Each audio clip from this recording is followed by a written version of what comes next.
Hello, this is a Seiler upright piano made in 1986. It's one of our favourite makes. We had one made in 1985 just recently in stock, and one other Seiler of a similar age. Just focusing in to see what kind of work needs doing to it, to assess it. And first of all, there's cosmetic work. Well, obviously the brasses can be polished up. Now you can see where the lid's been up, the front panel's faded. Now this is common on non-black pianos.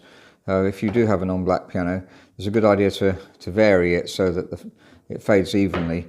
That's obviously devaluing the piano, and if you left it like that for a long period of time, it would fade in a bit, obviously, but it'd have to wait quite a long time for that to happen.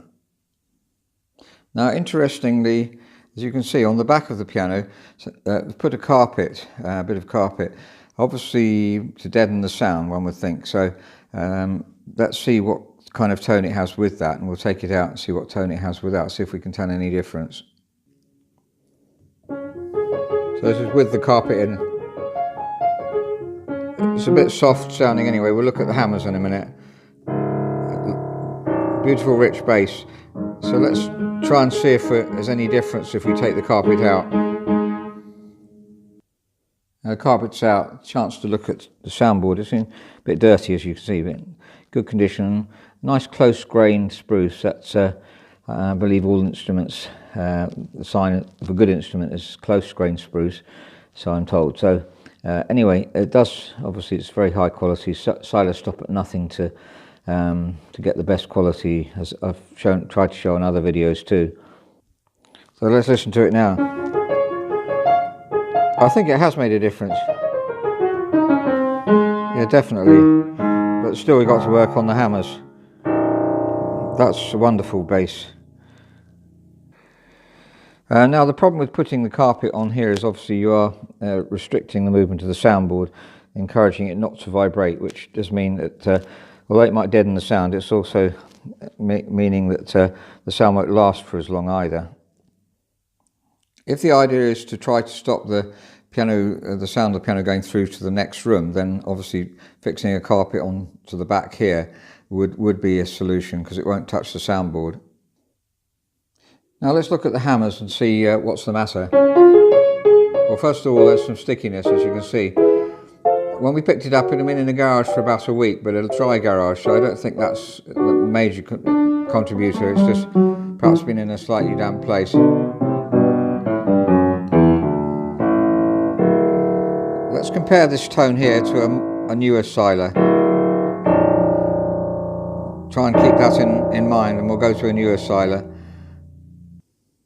Here's a 2007 Seiler just come into stock recently too. And try and fix that in our mind. Let's listen to the rest of the piano. Certainly round there it's a wonderful tone. The kind of brightness you want, with a lot of variety of tone. Let's listen to the bass again, and then we'll compare.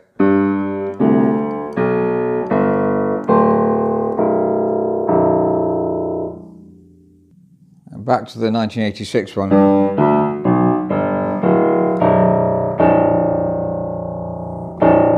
In some ways that's a richer and warmer sound. The 80s ones, to me that's the pinnacle of modern piano manufacturing.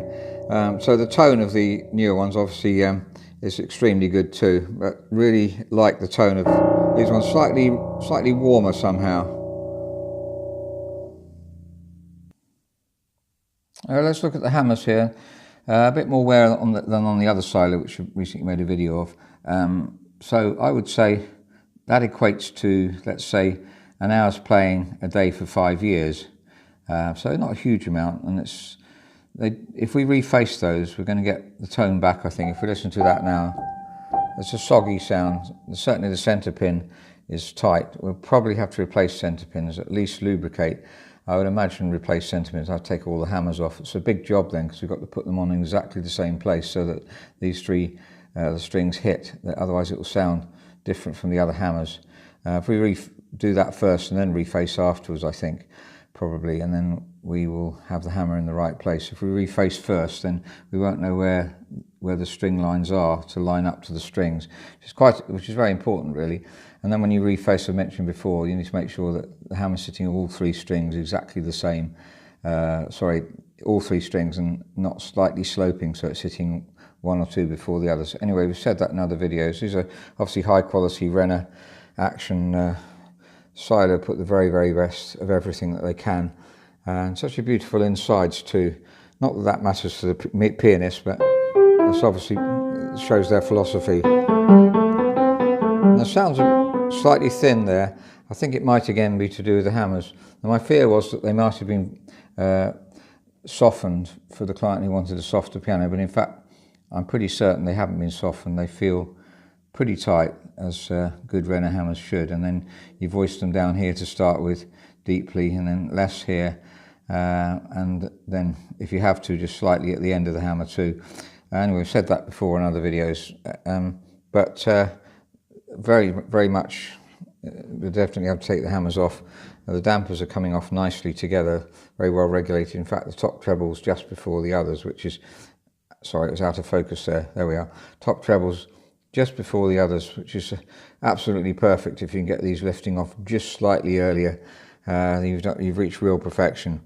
And we seem to have that here, all the dampers coming off together. Let's have a look at the regulation. Yes, coming off pretty much equally, nice and not too early. So this is very hopeful really. At the moment the action doesn't feel good. And we lubricate, well I said lubricate, I'm almost certain change the centre pins on the hammers, certainly take them off and check them. And the centre rail, we'd lubricate with dry lubricant as well.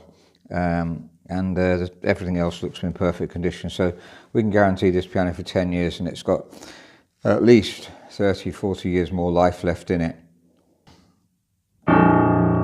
So that's an assessment of a Seiler upright piano made in 1986. And we're very grateful to get this one into stock. We sold a 1985 one recently, almost exactly the same.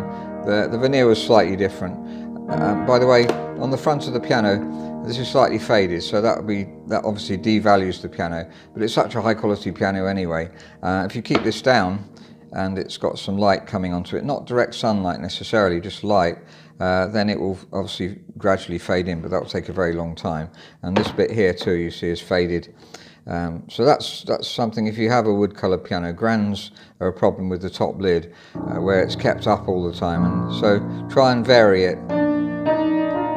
Now it's sticky at the moment, so not performing as it should be, but I'm confident. There's a lovely full tone there, which can come out in all of them. Needs refacing, needs obviously lubricating, and we will lubricate the key rail as well with dry lubricant, which is something we do as standard. It just evens up the touch. But the potential here is definitely there, and I don't have any doubt that it's going to be absolutely very, very delightful piano to play.